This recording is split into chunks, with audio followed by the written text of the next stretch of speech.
इस एपिसोड में हम वांग लिन और कियान फेंग की लड़ाई देखेंगे। चलो एपिसोड शुरू करते हैं।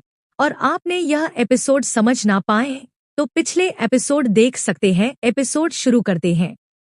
एक दुष्ट दिखने वाला युवक कियान फेंग डुतियान से बात करता है और कहता है कि उसकी जूनियर बहन ने उसके बारे में बुरी बातें फैलाई होंगी।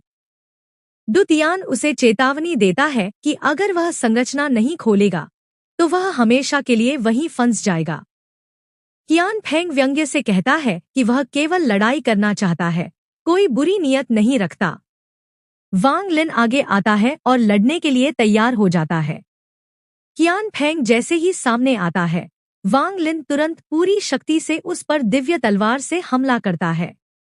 यह वार इतना तेज और शक्तिशाली होता है कि कियान फेंग को 1000 फीट पीछे हटना पड़ता है। उसका हाथ सुन्न हो जाता है और उंगली से खून बहने लगता है। वह वांग लिन की तलवार को एक दिव्य खजाना कहकर पहचानता है। वांग लिन ने पहले ही वार में पूरी ताकत से हमला कर कियान फेंग को चौंका दिया। उसने आत्मा ध्वज का उपयोग करके आत्माओं के टुकड़े छोड़े, जिनमें 12 प्रमुख आत्माएं थीं। इन आत्माओं ने कियान फेंग को घेर लिया, जिससे वह असहज हो गया क्योंकि वह वांग लिन को कमजोर समझता था। वांग लिन की यह अचानक की गई आक्रामकता उसके लिए अप्रत्याशित थी।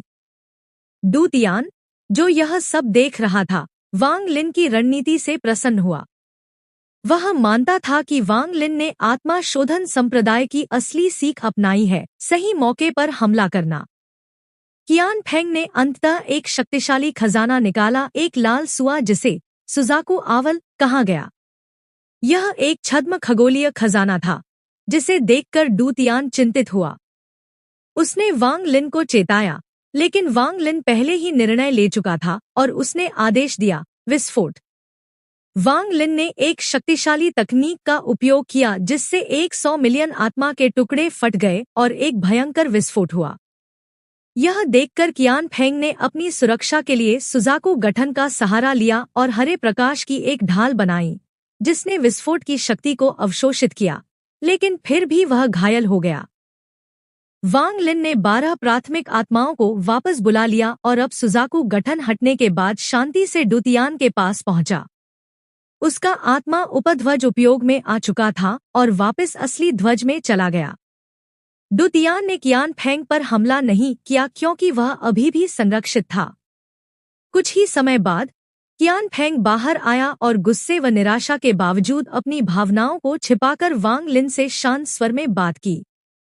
वांग लिन जवाब देकर आत्मा शोधन संप्रदाय की ओर चला गया। डुतियान भी पीछे पीछे चला गया। क्रोधित कियान फेंग ने लाल तितली को पुकारा, जो एक सुंदर लेकिन भावशून्य महिला के रूप में बाहर आई। रेड बटरफ्लाई ने कियान फेंग को जीवन शक्ति दी, जिससे कियान फेंग की सभी चोटें ठीक हो गईं और वह पूरी तरह से स्वस्थ हो गया। इसके बदले में उसकी उंगली से खून बहा, जिसे रेड बटरफ्लाई ने चाट कर साफ किया। कियान फेंग ने वांग लिन को घूरते हुए मन ही मन बदला लेने की कसम खाई और कहा कि वह उसका जूनियर प्रशिक्षु बहन का और यहाँ तक कि शिक्षक का डोमेन भी हड़प लेगा। इस बीच वांग लिन और डुतियान आत्मा शोधन संप्रदाय लौट आए। डुतियान वांग लिन को एक बैग देकर उसे आत्मा परिवर्तन चरण तक पहुंचने पर ध्यान देने को कहता है और उसे सुरक्षा का वचन देता है। वांग लिन कृतज्ञता व्यक्त करता है और अपने वादे को निभाने का भरोसा देता है। डुतियान गुफा के बाहर बैठकर अपनी दिव्य भावना फैलाकर उसकी रक्षा करता है। आत्मा ध्वज को देखकर वह अतीत और अपने पूर्वजों को याद करता है। उसे यह चिंता भी है कि आत्मा ध्वज को सेंग न्यू को सौंपना सही था या नहीं, लेकिन उसे विश्वास है कि सेंग न्यू आत्मा शोधन संप्रदाय को फिर से स्थापित करने में मदद करेगा। अंत में डुतियान यह स्वीकार करता है कि आत्मा शोधन संप्रदाय के पूर्वजों की तरह वह भी मृत्यु को स्वीकार करने और उनके साथ जुड़ने के लिए तैयार है। वांग लिन गुफा में कमल की मुद्रा में बैठकर साधना करता है और डुतियान द्वारा दिया गया बैग खोलता है। जब वह अपनी दिव्य इंद्रिय से बैग को स्कैन करता है तो वह हैरान रह जाता है क्योंकि उसमें दिव्य क्षेत्र से प्राप्त दिव्य जेड से भी 100 गुना ज्यादा दिव्य जेड होते हैं। इससे उसे समझ आता है कि आत्मा शोधन संप्रदाय में इतने सारे आत्मा परिवर्तन साधक क्यों हैं। वह बैग से दिव्य जेड निकालता है, जिससे गुफा में दिव्य आध्यात्मिक ऊर्जा भर जाती है। वह इस ऊर्जा को अवशोषित कर आत्मा परिवर्तन चरण की साधना शुरू करता है। ऊर्जा उसके शरीर में प्रवेश करके उसकी आध्यात्मिक ऊर्जा को एक गेंद में संघनित कर देती है, जो सुनहरे कोर जैसी होती है। 3 दिन बाद आसपास के आकाशीय जेड नष्ट हो जाते हैं, तो वांग लिन और जेड निकालता है।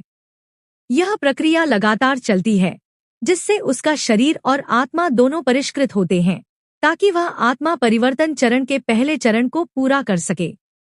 दिव्य क्षेत्र के ढहने से पहले साधकों को आत्मा शुद्धिकरण कुंड में जाकर आसानी से अपनी नश्वर जड़ों से छुटकारा मिल जाता था। लेकिन अब दिव्य क्षेत्र और कुंड नष्ट हो चुके हैं, इसलिए साधकों को नश्वर जड़ों को हटाने के लिए बड़ी मात्रा में दिव्य जेड की आवश्यकता होती है। नश्वर जड़ें हटने के बाद पहला चरण पूरा होता है, जिसमें आत्मा भौतिक रूप लेने लगती है। यह भौतिक आत्मा पहले से कहीं अधिक शक्तिशाली होती है और रक्षा करने में सक्षम होती है। आत्मा का यह विकास शिशु से युवा और फिर योद्धा जैसे वयस्क तक की यात्रा जैसा है।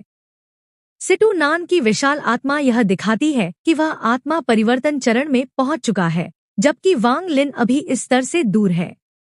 समय बीतने के साथ वांग लिन ने बहुत सारे दिव्य रत्नों की ऊर्जा को अवशोषित किया, जिससे उसके दांतिन में मौजूद हरी रंग की ऊर्जा की गेंद धीरे धीरे सुनहरी हो गई।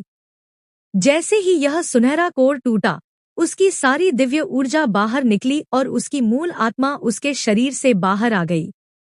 जब वह उसे वापस लाने की कोशिश करता है, तो एक शक्तिशाली शक्ति उसे रोक देती है। उसकी मूल आत्मा अब उसके शरीर के ऊपर तैर रही है और उसमें परिवर्तन हो रहे हैं, जिन्हें वह साफ साफ देख सकता है। जब वांग लिन का सुनहरा कोर टूटा, तो दिव्य आध्यात्मिक ऊर्जा ने उसके शरीर की सभी नसों को तोड़ दिया और वह एक खाली खोल की तरह बन गया। उसके शरीर के सभी छिद्र खुल गए और दिव्य ऊर्जा निकलकर फिर वापस लौटने लगी, जिससे यह एक चक्र में बदल गया। धीरे धीरे उसका शरीर पारदर्शी हो गया और उसके कपड़े गायब हो गए। उसके बैग जमीन पर गिर गए। फिर आकाशीय आध्यात्मिक ऊर्जा से नए मेरिडियन बनने लगे और उसका शरीर दिव्यता से भर गया। यह परिवर्तन लंबे समय तक चला और उसकी आत्मा शरीर में लौटने की कोशिश करती रही, लेकिन असफल रही, मानो शरीर अब उसका नहीं रहा।